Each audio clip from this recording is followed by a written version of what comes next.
ಚನ್ನಪಟ್ಟಣ ವೀರಶೈವ ಪತ್ತಿನ ಸಹಕಾರ ಸಂಘದ 2024-25ನೇ ಸಾಲಿನ ಸರ್ವ ಸದಸ್ಯರ ವಾರ್ಷಿಕ ಮಹಾಸಭೆಯನ್ನು ವಿರಕ್ತ ಮಠದ ಆವರಣದಲ್ಲಿ ಆಯೋಜಿಸಲಾಗಿತ್ತು. ಸಭೆಯ ದಿವ್ಯ ಸಾನ್ನಿಧ್ಯವನ್ನು ವಿರಕ್ತ ಮಠದ ಶ್ರೀ ಶಿವರುದ್ರ ಸ್ವಾಮಿಗಳು ಹಾಗೂ ಬೇವೂರು ಮಠದ ಶ್ರೀ ಮೃತ್ಯುಂಜಯ ಸ್ವಾಮಿಗಳು ದಿವ್ಯ ಸಾನ್ನಿಧ್ಯವನ್ನು ವಹಿಸಿದ್ದರು.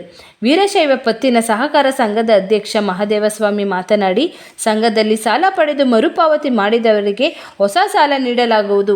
ಇನ್ನು ಸಂಘದ ಬೆಳವಣಿಗೆಗೆ ನಿಮ್ಮೆಲ್ಲರ ಸಹಕಾರ ಮುಖ್ಯ ಎಂದರು. ಇದೇ ಸಂದರ್ಭದಲ್ಲಿ SSLC ಮತ್ತು PUC ಪರೀಕ್ಷೆಯಲ್ಲಿ ಅತಿ ಹೆಚ್ಚು ಅಂಕ ಪಡೆದ ಸಂಘದ ಸದಸ್ಯರ ಮಕ್ಕಳಿಗೆ ಪ್ರತಿಭಾ ಪುರಸ್ಕಾರ ನೀಡಿ ಗೌರವಿಸಲಾಯಿತು. ಇನ್ನು ಕಾರ್ಯಕ್ರಮದಲ್ಲಿ ಉಪಾಧ್ಯಕ್ಷ ಬಾಲಸುಬ್ರಹ್ಮಣ್ಯ, ನಿರ್ದೇಶಕರಾದ ಗಂಗಾಧರಯ್ಯ, ಗುರುಮಾದಯ್ಯ, ಬಸಪ್ಪ, ಶಿವಾನಂದ, DM ರವಿ, ಉಮಾಶಂಕರ್, ನವೀನ್ ಕುಮಾರ್, ದಾಕ್ಷಾಯಿಣಿ, ಚೇತನ್ ಹಾಜರಿದ್ದರು. 24-25ನೇ ಸಾಲಿನ ಮಹಾಸಭೆಯ ಏನು ಮೀಟಿಂಗ್ ಇತ್ತು ಭಾಳ ವಿಜೃಂಭಣೆಯಿಂದ ನಡೆದಿತ್ತು. ಈ ಸಭೆಯ ದಿವ್ಯ ಸಾನ್ನಿಧ್ಯವನ್ನು ಕುಡಿನೀರು ಕಟ್ಟೆಯ ಶಿವರುದ್ರ ಸ್ವಾಮಿಗಳು ಮತ್ತು ಬೇವೂರಿನ ಮೃತ್ಯುಂಜಯ ಶಿವಾಚಾರ್ಯಗಳು ವಹಿಸಿದರು. ಅಧ್ಯಕ್ಷತೆಯನ್ನು ನಮ್ಮ ಅಧ್ಯಕ್ಷರಾದಂಥ ಮಹದೇವಸ್ವಾಮಿಯವರು ವಹಿಸ್ಕೊಂಡಿದ್ದರು. ಎಲ್ಲ ನಿರ್ದೇಶಕರು ಸಕ್ರಿಯವಾಗಿ ಭಾಗವಹಿಸಿದರು.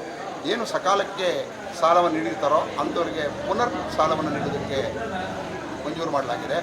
ಮತ್ತು ಹಲವಾರು ವಿಷಯಗಳ ಬಗ್ಗೆ ಚರ್ಚಿಸಿ ಏನು ಸದಸ್ಯರ ಒಂದು ಆಗುವಗಳಿದೆ ಅದಕ್ಕೆ ಸರಿಯಾದ ರೀತಿಯಲ್ಲಿ ನಮ್ಮ ಏನು ಮಂಡಳಿ ಇದೆ ಆ ಮಂಡಳಿ ತೀರ್ಪನ್ನು ಕೈಗೊಳ್ಳೋದಕ್ಕೆ ಸರ್ವೋನ್ಮತದಿಂದ ನಾವು ಅಂಗೀಕಾರ ಮಾಡಿದ್ದೀವಿ. ಅದೇ ರೀತಿ ಇಂದಿನ ಸಾಲಿನ ಒಂದು ನಿರ್ಣಯವನ್ನು ಅಂಗೀಕರಿಸಿದ್ದೀವಿ. ಮುಂದಿನ ವರ್ಷಕ್ಕೆ ಬಜೆಟನ್ನು ಸಹ ನಾವು ನೆರವೇರಿಸಿದ್ದೀವಿ.